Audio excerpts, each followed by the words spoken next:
Om Swastiastu. Selamat siang semuanya.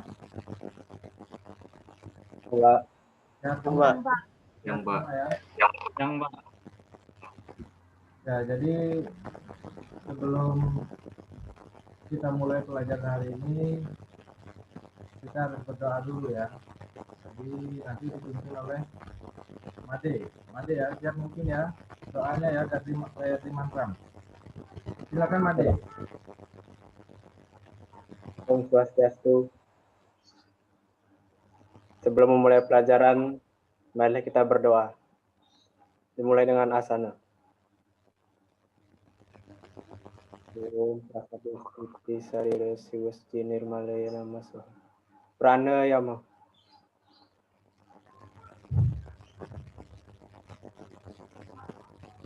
Harus dana. Om Daimam Swaha. Om Atis Daimam Swaha. Gayatri mantram 3 kali. Awet.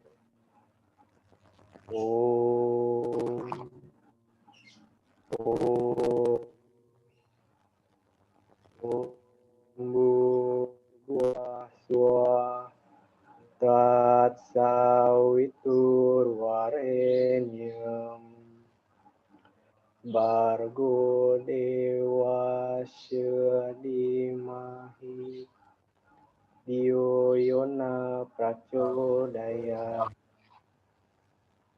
Om Bhurguvaswaha Tatsawiturvarenyam Bargo Dewasya Dimahi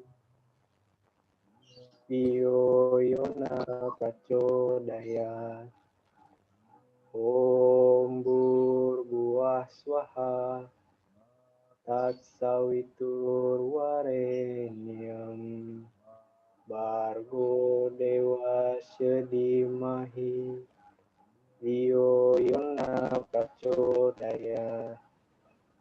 Selesai. Selesai. Ya, terima kasih Made ya. Jadi yang lainnya doa itu harus dihafal nanti ya. Kapanpun siapapun menunjuk untuk berdoa harus siap. Jadi pelajaran hari ini mungkin udah ada yang tahu ya mengenai apa tadi? Mengenai apa? Pelestarian peninggalan budaya agama Hindu di Indonesia ya. Ya. Jadi sekali lagi bahwa doa itu adalah bagian dari pelestarian ya. Salah satu cara menjaganya itu adalah doa itu tadi ya. Jadi pelaksanaan yang kita lakukan di setiap hari, setiap purnama film ataupun hari-hari tertentu, hari raya itu adalah bentuk daripada pelestarian kebudayaan atau pelestarian peninggalan budaya Hindu yang ada di Indonesia. Nah, jadi kalau agama Hindu, kalau keharingan kan setiap malam Jumat ya. Kalau kayak ada ya. Kalau secara umum itu 3 kali sehari yang disebut dengan Kecangge. Nah, baik ya, untuk agar pelajaran hari ini bisa berjalan lancar, tolong sinyal kondisinya ya, terutama sinyalnya ya. Kalau memang tempatnya kurang bagus, cari yang tempat yang bagus ya. Ya nanti apa yang Bapak sampaikan bisa diterima dengan baik.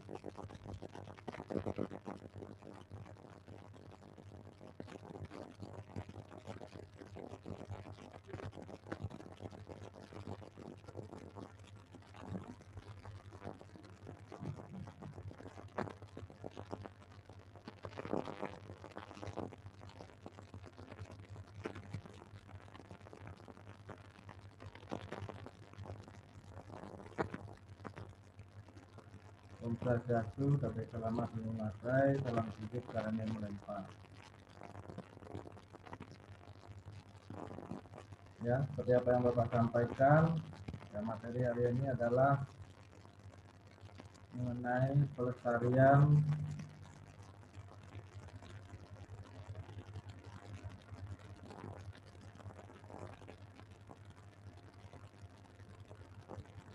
Ya, pelestarian budaya agama Hindu di Indonesia, ya. Nah, adapun tujuan pembelajaran, ya, tujuan pembelajaran hari ini adalah siswa mampu menjelaskan pengertian pelestarian itu apa yang disebut dengan pelestarian, kemudian dapat menjelaskan cara melestarikan peninggalan budaya agama Hindu di Indonesia. Nah, cara apa aja, ya. Jadi nanti ini yang harus kalian pahami dan cermati, ya. Jadi tujuannya ini harus kalian tahu. Jadi setiap pembelajaran itu ada tujuan pembelajaran, ya. Nah, inilah tujuan pembelajaran, kalian harus bisa mampu menjelaskan apa itu pelestarian, kemudian bagaimana cara melestarikan peninggalan budaya Hindu yang ada di Indonesia. Pelestarian, ya. Jadi pelestarian itu, ya, secara umum diartikan adalah sebuah proses cara yang dilakukan seseorang atau kelompok dalam upaya melindungi sesuatu dari kemusnahan dan juga melindungi dari kerusakan.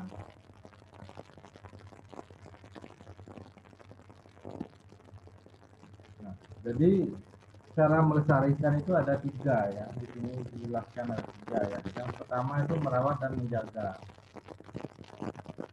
Nah, merawat dan menjaga itu seperti apa? Nah, kalau lihat di gambarnya, itu gambar apa itu kira-kira? Gambar apa? Tolong dibuka aja anunya biar kita bisa komunikasi, ya. Biar komunikasi langsung, buka aja apa namanya, mic-nya itu dibuka aja, remote aja, ya. Itu gambar museum, ya, museum, ya, benar nggak? Ya, Pak. museum. Jadi yang pertama merawat dan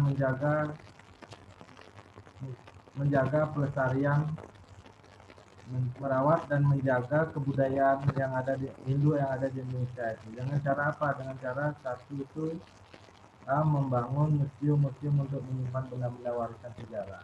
Nah, ini salah satunya. Kenapa perlu? Gini, ya. Karena bangsa yang besar itu adalah, ya, bangsa yang apa? Yang mengenal sejarahnya sendiri, ya. Jadi kalau orang yang nggak punya sejarah hidupnya dulu nggak tahu, itu nggak akan jadi apa-apa. Nah, jadi dengan membangun museum tempat-tempat peninggalan sejarah itu, sampai anak cucu kita itu akan tahu bahwa bahwa pada zaman dahulu, ya, sebelum generasi kita, artinya sebelum generasi kita ini sudah ada sesuatu yang luar biasa. Jadi Islam Hindu itu sangat tinggi, ya, sangat tinggi sekali. Benar-benar dengan adanya museum ini kita tahu bahwa leluhur kita tuh orang hebat, loh. Nah, selama ini apa yang kita pelajari di sekolah itu sudah menyimpang sebenarnya, ya, bahwa leluhur kita itu dikatakan bodoh, dibodoh-bodohi, bahwa manusia itu berasal dari kera. Benar nggak seperti itu? Semua sudah dibantah itu. Bahwa kebudayaan kebudayaan leluhur kita itu luar biasa. Zaman dulu itu udah canggih gitu. Jadi jangan mau dikatakan bahwa leluhur kita zaman dulu itu bodoh-bodoh, jangan mau. Ya. Nah, bagaimana itu ini adalah intrik, ya, bagaimana suatu negara menguasai negara yang lain dengan cara yang membodoh-bodohi itu. Kalau kita tidak tahu sejarah bangsa kita itu, ya terus kita dibodohi. Kita ini negara terbelakang, ya, karena seperti itu. Kita di dalam sejarah itu gimana kita dijelaskan bahwa manusia itu dari monyet. Artinya kita tidak mau berpikir bahwa leluhur saya itu maju, loh. Artinya apa? Dengan demikian, dengan kita mengetahui bahwa leluhur kita itu sangat maju, minimal kita harus bisa lebih maju. Tapi kalau dasarnya leluhur kita monyet, ya wajar aja, nggak ada perubahan apa-apa, kan seperti itu. Jadi sesuatu itu kayak apa namanya, kita itu dibodoh-bodohi melalui cerita-cerita sejarah oleh para ilmuwan barat, ya. Nah, museum ini untuk membuktikan kepada anak cucu kita nanti bahwa oh ini loh peninggalan leluhur kita ini ternyata lebih hebat, bisa lebih hebat dari manusia sekarang. Ya, setiap zaman itu berbeda. Mungkin zamannya prasejarah itu sudah luar biasa, orang udah maju pemikirannya. Belum memang belum mengenal mesin ya, belum mengenal mesin. Nah, dengan adanya museum ini paling tidak kita bisa melestarikan peninggalan-peninggalan budaya kerajaan-kerajaan Hindu zaman dulu itu di sini akan aman. Kalau tidak dibuatkan museum, entah nanti kalian umpamanya jadi pejabat ya, jadi pejabat daerah atau jadi bupati, yaitu museum itu harus dijaga, dilestarikan. Museum ini harus memang harus dibangun gitu. Kan tidak semua daerah ada museum. Sebenarnya di Kalimantan Tengah ya, itu kan museum itu kan sangat penting sekali. Kalau tahun 2050 mungkin nanti sudah sangat maju. Kalau tidak ada museum itu, anak generasi muda sekarang nggak tahu apa-apa. Apa ini katanya? Ini sejarahnya apa nggak tahu. Jadi tidak ada suatu kebanggaan dengan leluhur kita. Kita tidak pernah bangga dengan leluhur kita kalau tidak ada museum ini. Mungkin kalian ya termasuk bapak lah, tidak sering masuk museum ya untuk melihat sejarah peninggalan sejarah itu ya.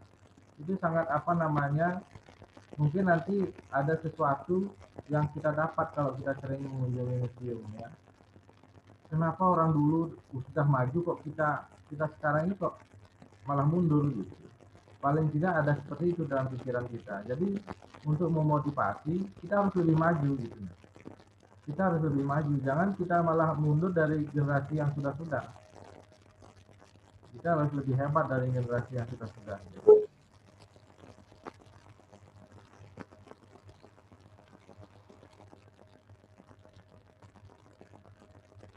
Nah, kemudian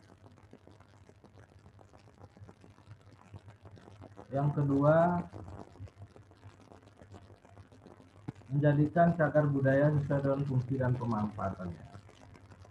Jadi cagar budaya itu ya, jadi kalau pura-pura besar peninggalan sejarah itu kalau dijadikan cagar budaya seperti Besakih ya, itu Bapak pernah dengar ceritanya Besakih itu mau dijadikan cagar budaya.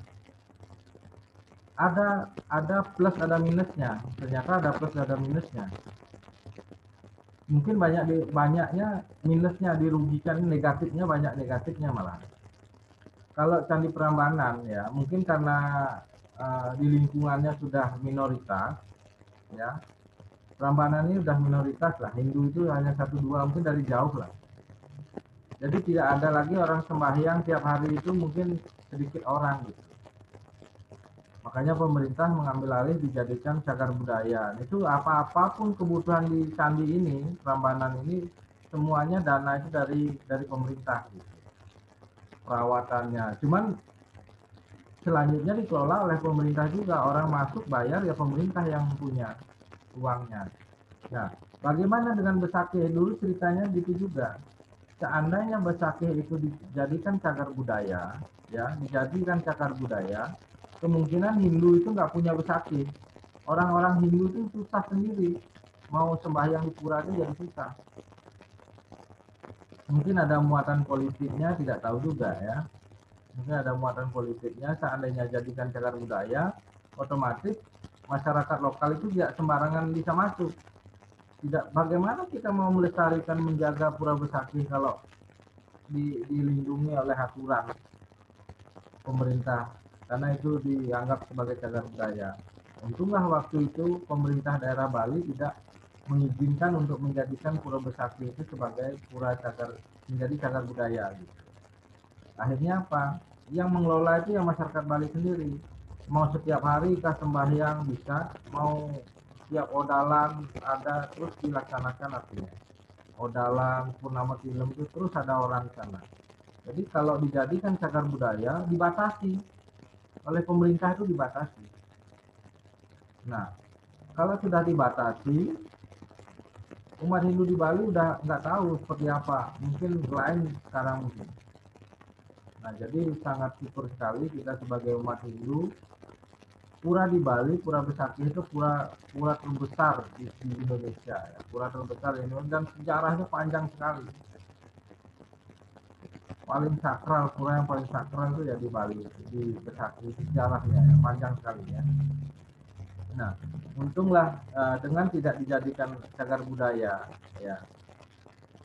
Nah, kalau secara umum memang dijadikan cagar budaya sesuai dengan fungsi dan manfaatnya. Tapi kalau secara khusus di Bali itu melarang. Mungkin efeknya yang akibatnya ke depan itu yang dipikirkan.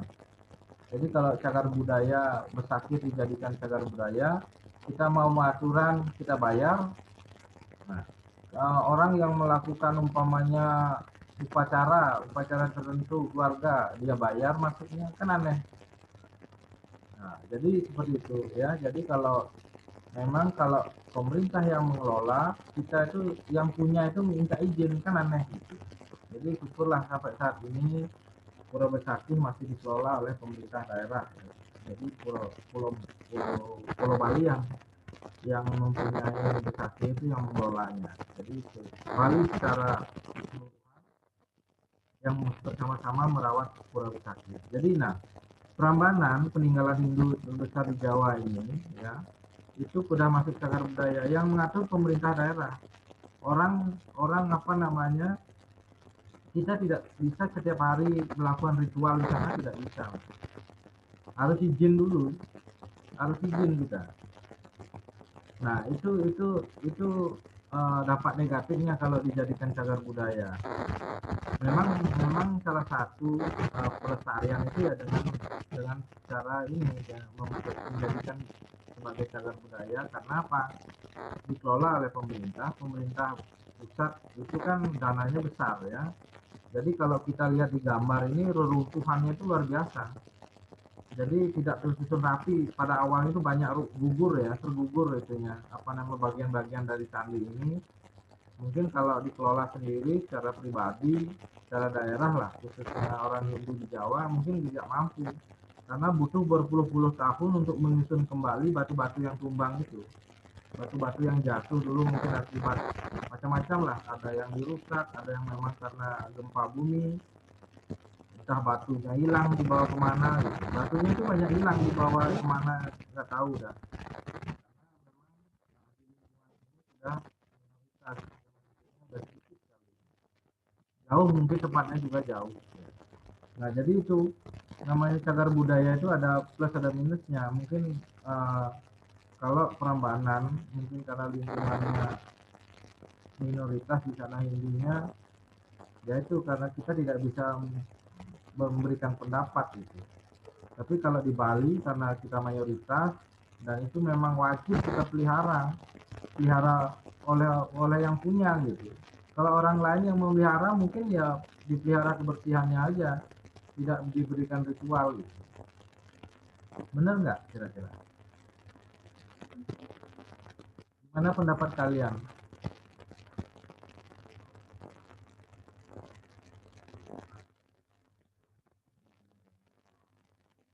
Ada yang apa namanya, sampai sini ada yang mau bertanya?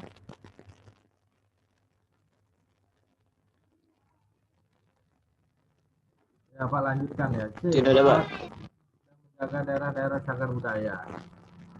Nah ini kalau kita melihat ya dari gambar ya, pusat pemerintahan Sriwijaya ini ya, ini di mana? Ada yang tahu? Ada kenal di mana pemerintahan kerajaan Sriwijaya dahulu?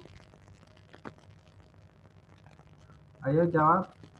Ada yang bisa menjawab?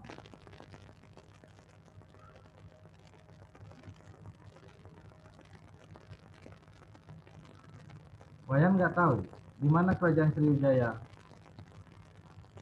Berada di pulau mana?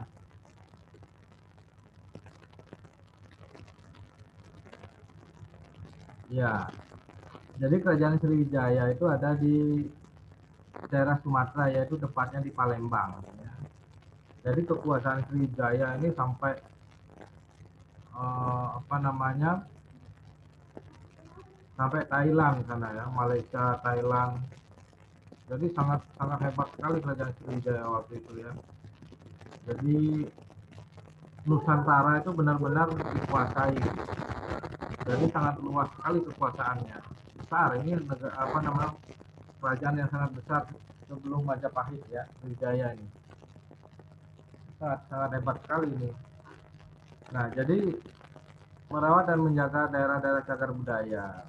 Jadi dengan umpamanya kita sebagai umat Hindu ya, mungkin sekarang pemerintah sudah terbuka ya. Jadi kalau ada peninggalan, terutama di Jawa ini yang banyak ditemukan. Jadi peninggalan-peninggalan kerajaan Majapahit yang di Jawa itu semua sudah dikelola ya oleh pemerintah yang berwenang ya. Jadi yang memang khusus menangani tentang peninggalan purbakala itu, setiap peninggalan yang ditemukan yang ada di Jawa itu mereka apa namanya, mereka lindungi gitu. Mereka lindungi. Nah, bersyukur sekali dengan adanya lembaga itu. Jadi apapun peninggalan kerajaan-kerajaan kita agama Hindu yang terdahulu itu bisa kita lihat sekarang ya. Bayangkan kalau umpamanya peninggalan sejarah Hindu itu tidak dilestarikan, kita mungkin tidak bisa bercerita seperti apa, bagaimana Hindu dahulu itu seperti apa, kita nggak tahu. Kalau Majapahit itu benar-benar kerajaannya hancur ya, nggak tahu, sampai sekarang pun tidak tahu itu pusat kerajaannya itu di mana, tidak ada yang tahu. Hanya yang bisa ditinggalkan ya candi-candi aja, candi-candi ya. Jadi pusat kerajaannya itu hampir terpendam di bawah tanah. Mungkin dahulu ada pernah apa namanya bencana besar, atau bisa jadi dihancurkan gitu, sengaja dikubur, tidak tahu juga ya. Tapi kalau dari isu yang berkembang ya, ada yang dihancurkan, ada yang memang tertimbun gitu. Memang mungkin masanya bahwa itu ada masanya di Nusantara ini. Nah, jadi merawat dan menjaga daerah-daerah cagar budaya ini sudah kepentingan pemerintah ya, tidak lagi individual. Tapi kita seperti apa? Nah, seperti apa cara kita merawat? Ya paling tidak kalau kita lewat gitu ya, lewat apalagi ada apa namanya sejarah peninggalan kerajaan gini, paling enggak kita membawa canang sari dengan dupa gitu ya, bahwa aslinya mengingatkan bahwa kita masih ada hubungan gitu, bahwa kita sebagai anak cucu itu kita hadir di sini.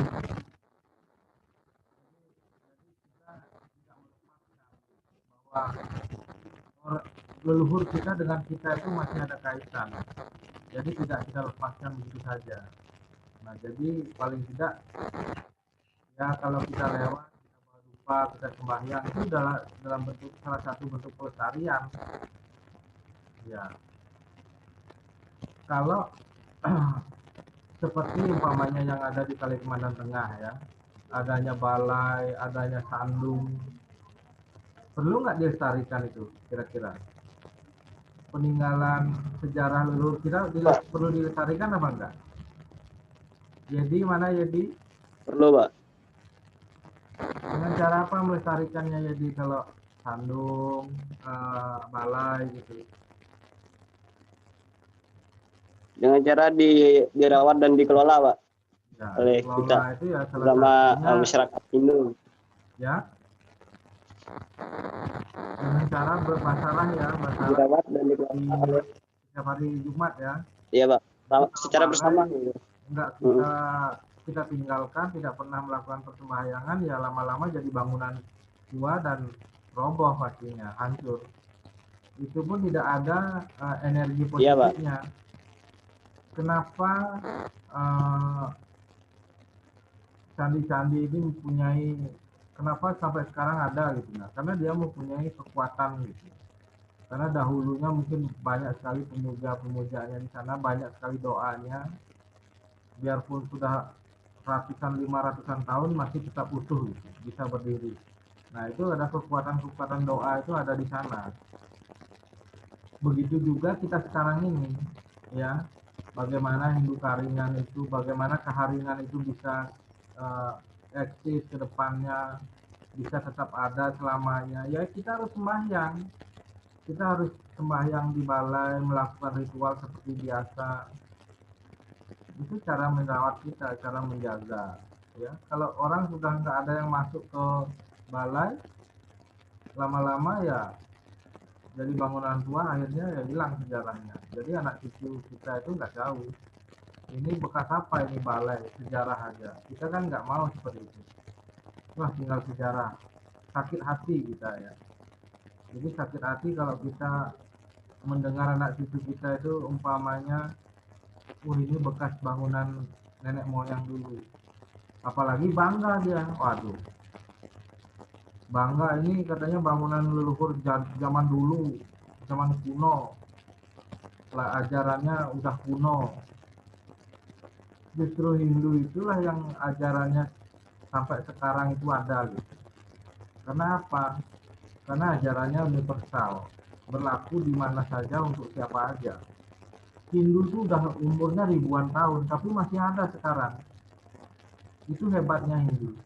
Tapi ada agama-agama yang udah hilang, itu ada Zoroaster. Banyak agama yang muncul dulu sesudah Hindu ya. Sesudah Hindu muncul ada banyak agama sebenarnya. Tapi itu tenggelam hilang sendiri. Tapi Hindu yang kita punya ini sampai sekarang ini masih eksis, itu luar biasa. Jadi ada nilai-nilai spiritual tinggi, ada nilai-nilai universal di sana. Jadi nilai-nilai universal itu tidak ada batas waktunya. Sepanjang dunia ini ada, sepanjang itu juga agama itu ada. Ya, jadi Bapak ingin kalian itu tidak hanya umpamanya suka matematika, fokus matematika, suka fisika, fokus fisika aja yang dibaca. Tapi paling tidak kalau umpamanya suka IPA, agama itu sebagai temannya. Ya, agama itu temannya. Agama itu pembimbing. Orang pintar itu tanpa agama itu buta. Ya. Jadi agama tanpa ilmu itu buta, ilmu tanpa agama itu cacat lah, gitu ya, tidak bisa sempurna. Jadi kedua-duanya harus bergandengan. Dimana orang pintar itu cerdas tapi dia sopan santun.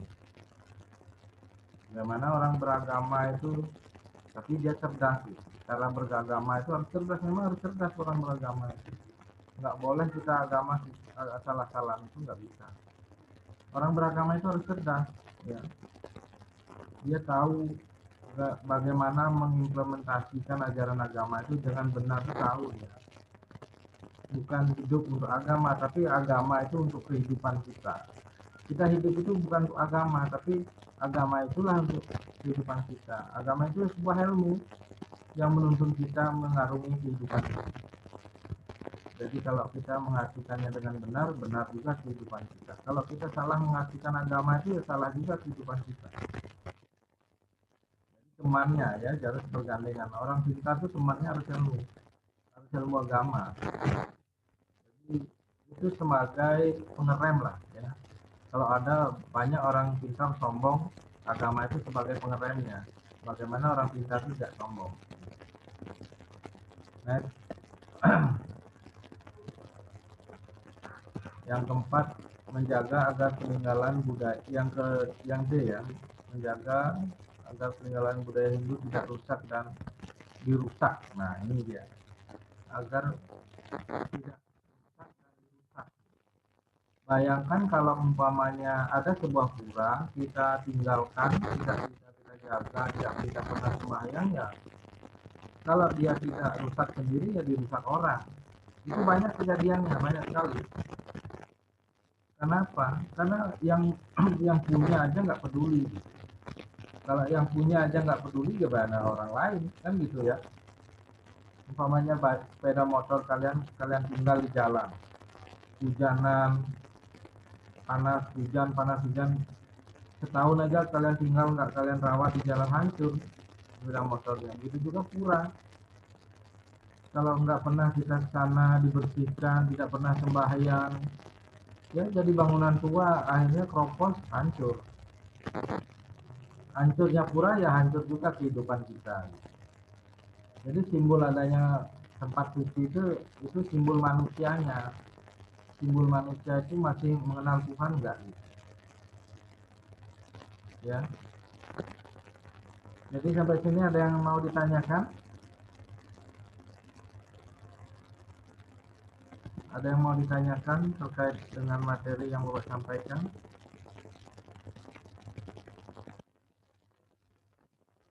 Ada? Ya, Pak lanjut ya.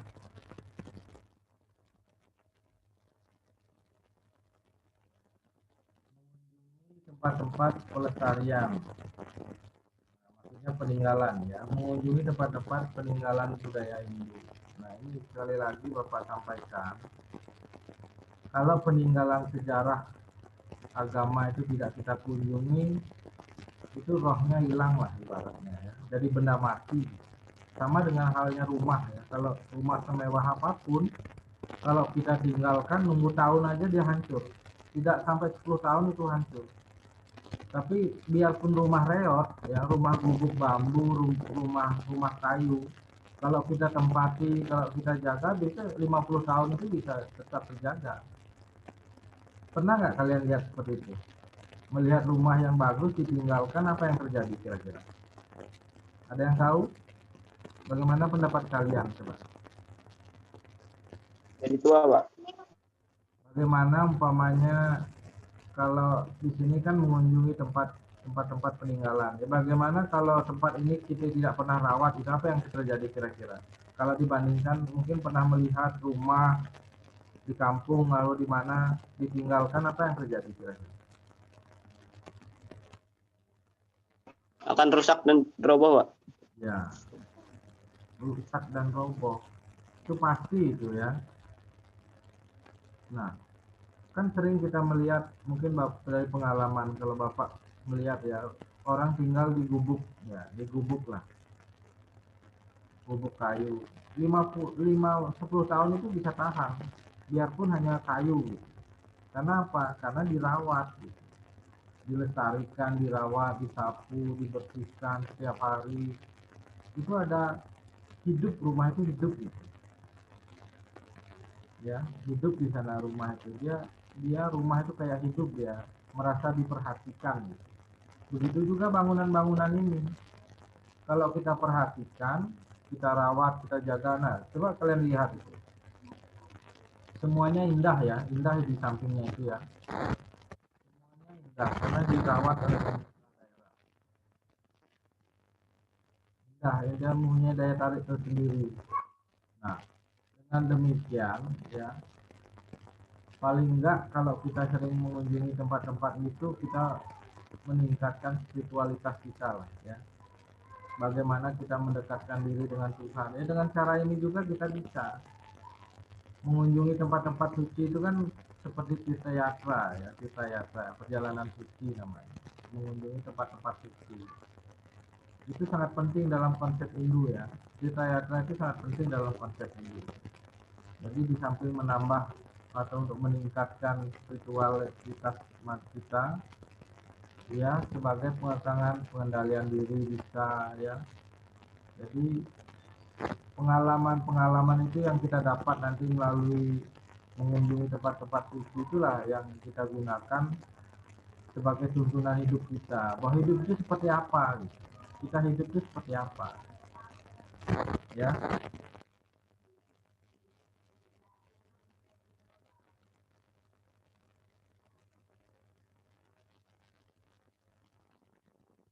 Nah, kemudian 3, bersembahyang di tempat-tempat suci ya. Setelah saling mengunjungi, sekarang sembahyang ya. Jadi Tirtayatra itu sudah banyak orang kenal ya, sudah banyak orang mengenalnya. Tirtayatra itu seperti apa, perjalanan suci itu seperti apa ya. Salah satu pelestarian ya. Jadi ada, kalau kita berkunjung di suatu tempat pura ya, paling tidak ekonomi orang-orang di sekitarnya itu berjalan. Paling enggak yang jualan es, yang jualan makanan itu laku. Bener nggak? Cara ekonomi bisa membangun ekonomi ya. Jadi secara ekonomi dia hidup, kemudian puranya sendiri bisa tetap dilestarikan. Ya, jadi mengunjungi tempat-tempat suci itu sangat penting dalam konteks Hindu, itu penting sekali. Ya, kalau kita berkunjung pasti kita sembahyang. Sembahyang kita setelah itu memohon anugerah, mendapat kita merte. Nah itulah apa namanya, kita amarta itulah fungsinya, bagaimana kita biar hidup kita hidup damai, ya, biar rezekinya lancar, biar kita sehat, biar kita selalu damai, berpikir baik, berkata baik, ya, berbuat pun berbuat yang baik. Jadi kita yakin bahwa setiap pura suci, tempat-tempat suci itu ada roh sucinya, kemudian ada kekuatan sucinya. Ya, kekuatan dari Tuhan itu ada di sana. Kalau kita mau uh, mengunjungi tempat-tempat suci itu kayak apa, ibarat kita itu HP udah lowbat ya, baterainya rendah, kalau kita sering ke pura itu di charger gitu, energi positif kita itu besar kuat gitu. Jadi tidak mudah kita bimbang, tidak mudah kita emosi, tidak mudah kita dipengaruhi yang jelek-jelek dengan lingkungan, dengan orang. Jadi seperti itu. Itu ada energi yang besar sekali di pura itu. Ya ibaratnya kita itu HP yang lowbat lah. Ya, kalau kita charger kita kuat lagi. Bukan fisiknya aja kuat, tapi mentalnya yang kuat. Ya, tidak gampang yang berbuat yang hal-hal yang jelek, tidak mudah dipengaruhi lah. Nah, jadi energi dari Tuhan itu tempatnya di tempat-tempat suci. Jangan kalian anggap remeh tempat suci itu ya. Jadi ada energi yang sangat luar biasa sekali, apalagi kalau acara odalan ya. Odalan di pura, umpamanya mekemit itu kan nyerjer kan, betaronya lagi sedun, dewanya lagi turun memberikan berkah kepada manusia. Nah itu di saat itulah kalian itu bisa meminta anugerah di sana. Kan biasanya waktu mekemit itu sampai 3 hari ya, 3 hari 3 malam. Nah itulah kalian itu dekat dengan dewa, dengan Tuhan itu gitu. Sangat dekat sekali. Itulah momen-momen sebenarnya kita sembahyang itu di sana. Momen-momen kita sembahyang itu di sana. Ya. Oh, betaranya terdun. Dari Tuhannya turun gitu dari kayangan. Turun ke pura itu. Luar biasa, kita bisa berhadapan, cuman kita tidak bisa melihat. Bagi orang yang bisa merasakan, orang yang baik, memang tujuannya benar-benar untuk sembahyang, benar-benar untuk sujud berbakti, itu kan merasakan kekuatan Tuhan itu ada di sana. Nah, jadi seperti energinya sangat besar sekali. Itu kata tokoh-tokoh agama itu. Jadi sangat penting sekali namanya sembahyang di tempat-tempat suci itu ya. Bukan mencari kesaktian, enggak ya. Bukan hanya sekedar mencari, jangan mencari kesaktian. Kalau kita sembahyang itu jangan mencari kesaktian. Kesaktian itu artinya menimbulkan ego lagi. Ya. Kita makin sombong, makin sombong. Kalau kita minta sesuatu bisa aja, ya bisa aja kita puasa, bisa aja kita apa namanya, ya meditasi. Setelah berapa minggu kita minta kekebalan, minta sesuatu, itu nggak bermanfaat sebenarnya. Itu nggak zamannya sekarang. Penyerahan dirilah yang paling penting. Terserah Tuhan mau ngasih apa. Ya tujuan sembahyang itu seperti itu ya. Jadi sembahyang itu bukan kita minta kekayaan, blok kita uang, enggak. Kalau enggak, kita umpamanya pas kita cari kerjaan, Tuhan memberikan jalan dengan orang menyampaikan berita kepada kita, umpamanya, oh di sini ada kerjaan, mau nggak? Nah itu jalan-jalannya seperti itu. Oh tahu-tahu di sini ada bukaan pas kalian buka internet ada bukaan lowongan kerjaan. Kerjaan itu kan masa depan ya, kerjaan itu masa depan. Nah itulah Tuhan tuh membimbingnya seperti itu. Jadi tidak menjatuhkan uang gitu saja, tidak menjadikan kita bos langsung gitu aja. Nah, jadi ada sebuah proses ya, tergantung kita.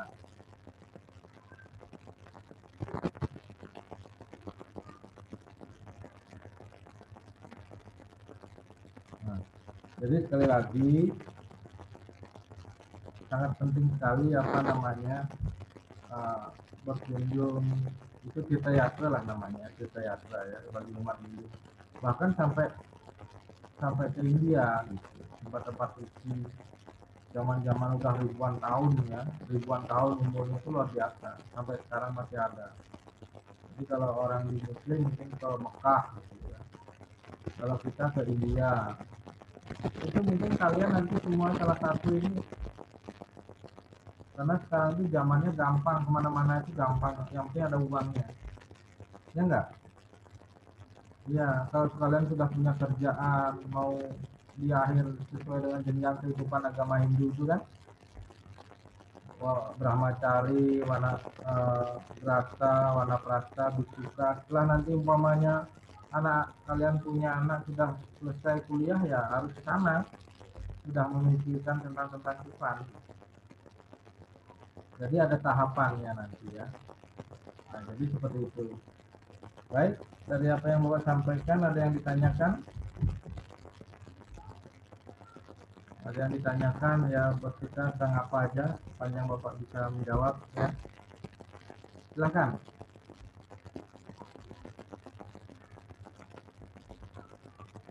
Wayan, ada pertanyaan? Tidak ada, Pak. Made? Sama Pak, tidak ada. Seperti itu Pak.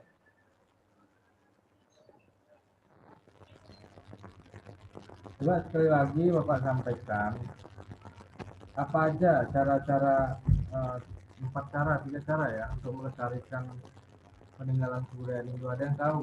Masih ingat apa yang Bapak barusan sampaikan? Dengan cara apa aja? Jadi Merawat dan menjaga, yang kedua mengunjungi tempat-tempat pelestarian, yang ketiga bersembahyang dengan bersembahyang ke tempat-tempat suci gitu. Yang saya tangkap. Jadi yang pertama itu sebenarnya apa tadi? Ya, merawat dan menjaga ya, dengan apa, membangun museum ya, kemudian mengunjungi tempat-tempat peninggalan sejarah, kemudian sembahyang ya, bersembahyang di tempat-tempat suci atau tirtayatra.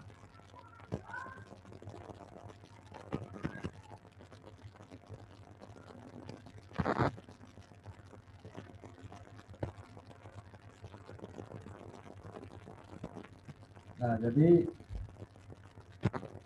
sekali lagi ya, jadi sangat penting sekali bagaimana kita harus melestarikan peninggalan budaya Hindu yang ada di Indonesia itu ya, sangat penting sekali. Yang pertama paling tidak kita melakukan persembahyangan ya.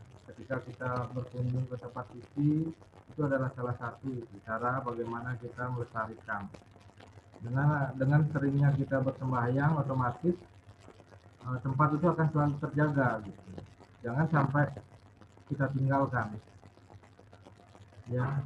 Umpamanya ada di Kalimantan Tengah ada balai yang tidak pernah dikunjungi, paling tidak nanti Bapak harapkan kalian sebagai pelopor ya, sebagai pelopor yang pertama bagaimana kalian itu bisa mengajak teman-teman lah ya, mengajak teman-teman siapa aja adik-adiknya sembahyang ya di balai, pimpin aja di balai, kita bacakan dayuk, membaca panaturan, itu salah satunya cara pelestarian ya. Biarpun kalian 1 jam 2 jam memanfaatkan waktu di sana sambil bersih-bersih, nah itu dengan cara itulah kita bisa merawat gitu. Kalau umpamanya kita tidak mau seperti itu ya, jadi bangunan tua dan akhirnya roboh, hilangnya identitas agama itu ya, tidak adanya tempat suci itu. Bagaimana kita dikatakan umat Hindu Karingan kalau balainya nggak ada kan gitu. Paling enggak kita pernah sembahyang, begitu juga orang Bali. Kalau pura nggak punya, nggak pernah sembahyang, ditanya orang apa katanya, orang Hindu, kemana sembahyangnya? nggak ada pula, jangan bilang nggak ada pula. Jadi kita sembahyang tuh di mana aja ya, ya di mana aja kita sembahyang, nggak di balai, nggak ada balai ya di rumah aja kita sembahyang nggak apa-apa. Di rumah-rumah sembahyang, jadi seperti itu. Sepanjang belum ada tempat suci ya di rumah-rumah. Sekali lagi, ada yang mau ditanyakan? Ya, kalau tidak ada yang ditanyakan, nah nanti mengenai tugas ya, Bapak akan kasih tugas. Nah, tugas Bapak akan share lewat WA ya, WhatsApp. Tugasnya Bapak kirim lewat WhatsApp. Tolong besok terakhir ya, jam 5 sore itu udah semuanya dikumpul ya. Mengerti? Ya, jadi tugasnya itu hanya beberapa soal ya. Jadi besok jam 5 sore itu udah terkumpul semuanya. Diharapkan teman-temannya yang tidak hadir hari ini tolong disampaikan ya, disampaikan kalau memang dia nggak masuk grup, tidak ada di grup ya. Tolong kalian itu bisa saling berkomunikasi dengan teman-temannya yang sesama kelas 12. Ya, demikian yang bisa Bapak sampaikan pelajaran hari ini. Untuk minggu depan atau pelajaran berikutnya ya, tetap mengenai pelestarian ya, atau sejarah agama Hindu. 2 hari lagi akan Bapak mengajar lagi ya, 2 hari lagi kita akan belajar lagi karena mengingat UAS akan sudah dekat ya. Jadi kita padatkan pembelajaran minggu-minggu ini. Baik, kalau memang tidak ada yang bertanya, Bapak akhiri dengan Prama Santi ya. Sama-sama kita mengucapkan Prama Santi. Ya, silakan. Mari kita bersama-sama mengucapkan Om Santi Santi Santi Om Sahih.